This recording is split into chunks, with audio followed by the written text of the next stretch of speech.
Gap हमने hold करा, और ऐसा भी नहीं कि बहुत ज्यादा गेन्स गिव अप कर दी हो। आखिरी में जाते आते थोड़ा सा निफ्टी बैंक पर्स पड़ा था, एचडीएफसी बैंक वगैरह थोड़े से ऊपरी तरफ से पर्स पड़ते हुए नजर आए थे। लेकिन वीरो कल 18,640 का हाई तेजी तभी बनेगी जब 18,639 क्रॉस होगा, वरना बाय नहीं करना है। और वही 639 640 का जोन था जब हम पस पड़ गए, तेजी का कॉल नहीं था।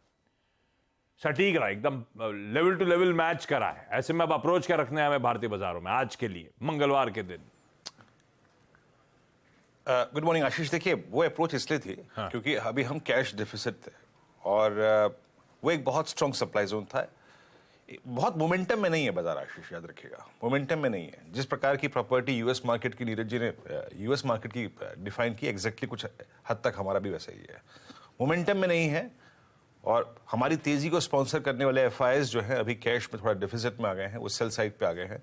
इसीलिए कल इतने बड़े गैप अप को चेस करने का मतलब नहीं था। वो पिवट पॉइंट था 640, नहीं पार हुआ तो नहीं पार हुआ।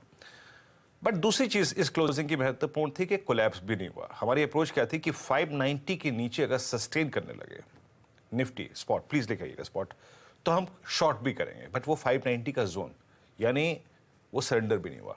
दोनों ही इंडिसेस पे हुआ। बैंक निफ्टी ने भी 44,000 को सरेंडर नहीं किया, ऑल्दो बैंक निफ्टी का एफर्ट बहुत सीरियस था, अच्छा था, बट क्लोज उतना अच्छा नहीं रहा। मैं इस सेशन को कैसे अप्रोच करूंगा? देखिए, इस जोन में हमने थोड़ा सा कंसिडरेशन अब शुरू कर दिया है, अबव 18,500 एंड स्लाइटली एट 18,600। तो अब हमें क्या करना चाहिए? पहले देखते हैं इंस्टीट्यूशनल अप्रोच को आशीष। एफआईएस का कैश तो नहीं है बाजार में और उनकी तरफ से कल करीब करीब आप समझ लीजिएगा कि कैश मार्केट में 701 करोड़ रुपए का सेल आया। डीआईएस का बाय स्ट्रॉन्ग था, 1195 करोड़ रुपए का बाजार में कैश था। एफआईएस के डेरिवेटिव्स के स्टैट्स ठीक ठाक है और अच्छे हैं, मैं कहूंगा। इनफैक्ट 746 करोड़ रुपए का उन्होंने इंडेक्स बाय किया, 6,000 contract long, 1460 contract short cover किए।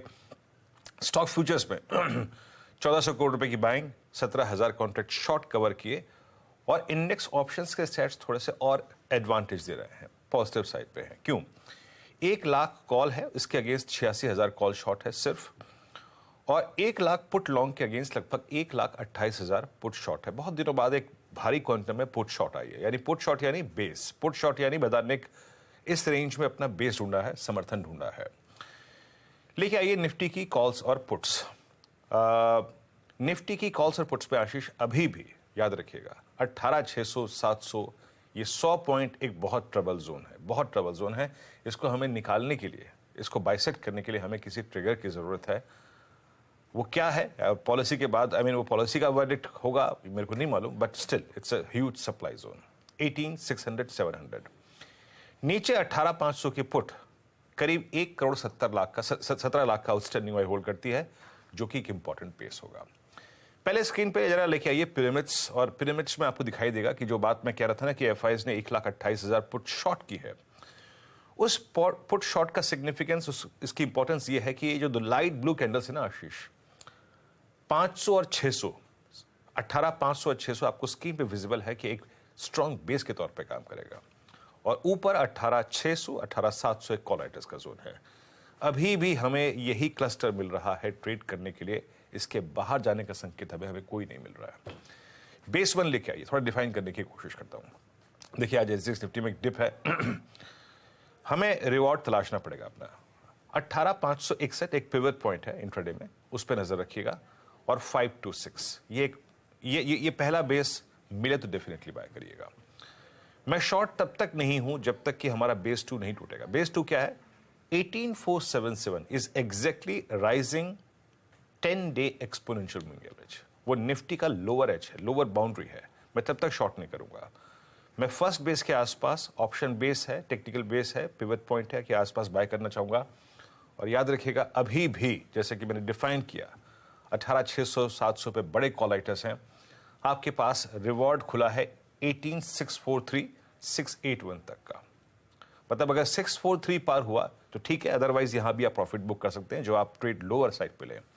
643 इज अ ट्रेबल जोन। अगर ये निकलता है तो आपको 681 705 तक का स्विंग मिल सकता है। बट मैं अभी भी कहूंगा, जिस प्रकार के स्टैट्स हमारे पास हैं, call writers, put writers, FIS का कैश नहीं, इंडेक्स में उनका फिर भी स्टिल लॉन्ग, ज्यादा बड़े ट्रेड का स्कोप अभी नहीं है। अभी इसी छोटे रेंज में ट्रेड्स को लोकेट कीजिए। निफ्टी बैंक एक सीरियस एफर्ट था 44,200 को। देखिए कल हम सुबह डिस्कस यही कर रहे थे कि दो कॉल राइटर्स परसिस्ट करते हैं, 44,000, 44,1, 44,2। 44,200 के ऊपर सस्टेन करेगा तो 44,350 तक का स्विंग मिलेगा। लेकिन दिक्कत आशीष जानते क्या है? दिक्कत है एचडीएफसी बैंक। मैं उस पर आऊंगा, लेकिन अगर आप इस पिरामिड्स को देखें तो आपको एक चीज नजर आएगी कि 44,000 पे 43,9, 43,8, 43,7, 44,1, यहां पर ये जो ऑरेंज कैंडल्स हैं ये पुट राइटर्स का कन्विक्शन रिफ्लेक्ट करते हैं। और एक और चीज 44,200, 300 और 44,500 पे काफी बड़े कॉल राइटर्स भी हैं। आशीष दिक्कत का सबब निफ्टी बैंक के लिए सिर्फ एक है और वो है risk of वॉलेशन of base in HDFC bank.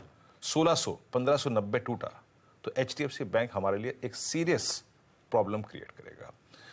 जब तक 1590, 1600 है ठीक है, कोई दिक्कत की बात नहीं है। हमारी अप्रोच क्या रहेगी? बेस 1 लेके आइएगा। बेस 1 है पुट राइटर्स का कन्विक्शन जोन और 20 डेमा 43,9, 44,000 पे हमने पुट राइटिंग देखी ये, और 43,748 is exactly rising 20 day exponential moving average. जब तक ये है स्क्रीन पे हम बाइंग टिप्स करेंगे, कोई दिक्कत की बात नहीं है। थोड़ा बहुत रिस्क लेंगे। और ऊपर अभी एज पर दी स्टैट्स आशीष जो रेजिस्टेंस 1 है 44,238, 358, इस जोन में आपको प्रॉफिट्स को बुक करना है क्योंकि ये कॉल राइटर्स का जोन है आशीष। और एक और चीज आशीष, बैंक निफ्टी का स्ट्रक्चर खराब तभी होगा, कोलैप्स तभी होगा, चाहे वो ड्यूरिंग आई थिंक इस इवेंट या फिर पोस्ट पॉलिसी, अगर एचडीएफसी बैंक 1590 और निफ्टी बैंक स्पॉट में 20 डेमा के नीचे कोलैप्स हो जाए, तब शॉर्टिंग के बारे में सोचेंगे। टिल द टाइम एक छोटे से रेंज में ट्रेड्स को लोकेट करते रहिए आशीष। बिल्कुल ठीक। जब तक वो